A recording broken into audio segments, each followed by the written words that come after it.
Good morning. It's Wednesday, 18th of May 2016. I'm Darsha Ponnambalam and you are listening Athavan News. Let's take a look at the highlights of today's newspapers. Today's Daily Mirror mainly highlights the effects in Sri Lanka due to the heavy rain. 11 deaths, 226,378 people affected.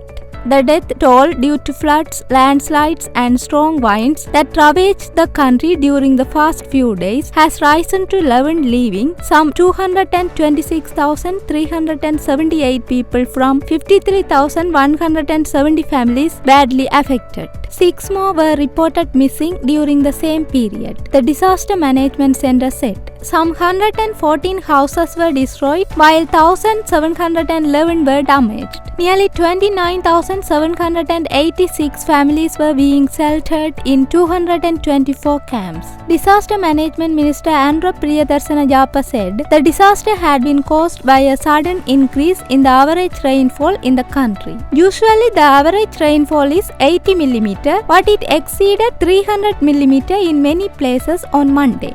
Another highlight says, government, not Mahinda Rajapaksa regime, to blame for VAT increase, says joint opposition. The increase in the value-added tax was not the result of any economic mishandling by the former regime but is the fault of this government, the joint opposition's economic research unit claimed yesterday. Picture of Ranil should be hanged at SLFE headquarters. Former Minister Mervyn Silva, who recently established an organization named Joint Opposition, said a picture of Premier Ranil Wickremesinghe should be hanged at SLFE headquarters as he had helped to create the present government. Pricifec wants report from Immigration Department. The Presidential Commission of Inquiry to investigate and inquire into serious acts of fraud has requested a report from the Immigration and Emigration Department on the foreign visits by former Minister Basil Rajapaksa's wife Puspa and daughter Thejani, who had twice failed to report to the Commission.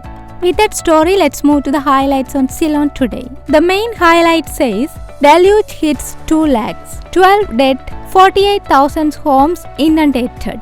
224 camps to shelter displaced. Thunderstorms lashing the entire country had up to last morning claimed 12 lives, leaving 47,908 families with inundated homes and over 226,115 people seriously affected by floods in several parts of the country, the Ministry of Disaster Management said yesterday. Another highlight says, night mail only to Kalkamuva. The main control room of the Fort railway station announced yesterday that all night mail trains plying the Northern Railway line have been suspended until further notice due to the prevalent thunderstorms in the north.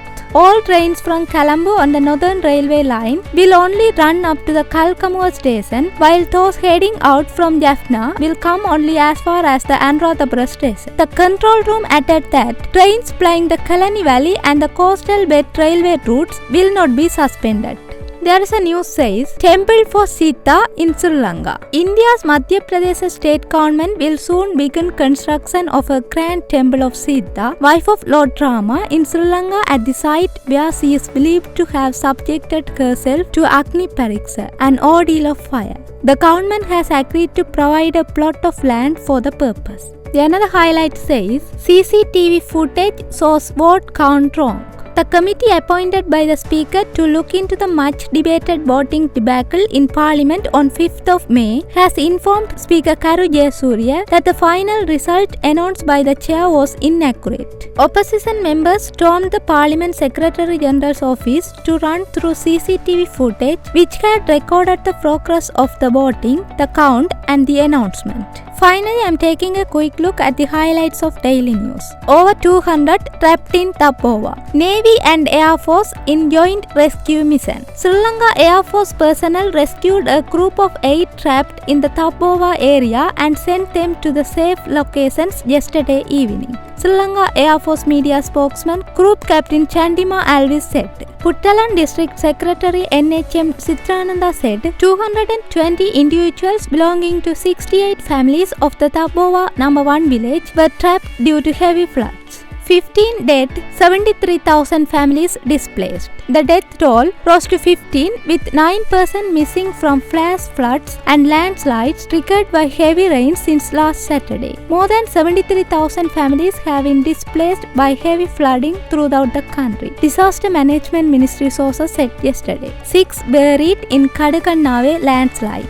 6 people are feared dead following a landslide in the Alathuvatha village in Vattapola, Kadakannava early morning yesterday. The body of a woman and a child were recovered, and a contingent of over 100 soldiers, officials and villagers are on the search for the rest of the people buried beneath a 25 feet earth mound. Aranayake landslide buries 3 villages. A landslide in Aranayake Gegol has buried the 3 villages of Sripura, Ilangapitiya and Palabake, said Ratnapura DIG Rogan Dias. Around 80 people came running down as it happened, but we have not been able to reach the rest. We are waiting for the rains to cease and the army to arrive, DIG Dias said. He estimated 150 families to have been living in the 3 affected villages. Around 400 people were taken to safety. All schools in the Saprakamwa province will be closed today and tomorrow. There is a highlight says, Joint Cabinet paper reportedly rejected.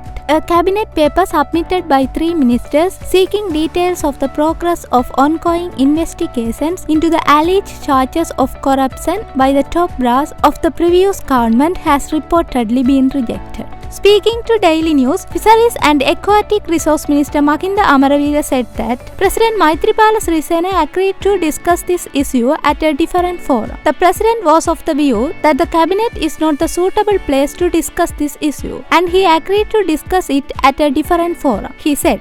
That's all for today's newspaper highlights, and join us tomorrow too. Thank you.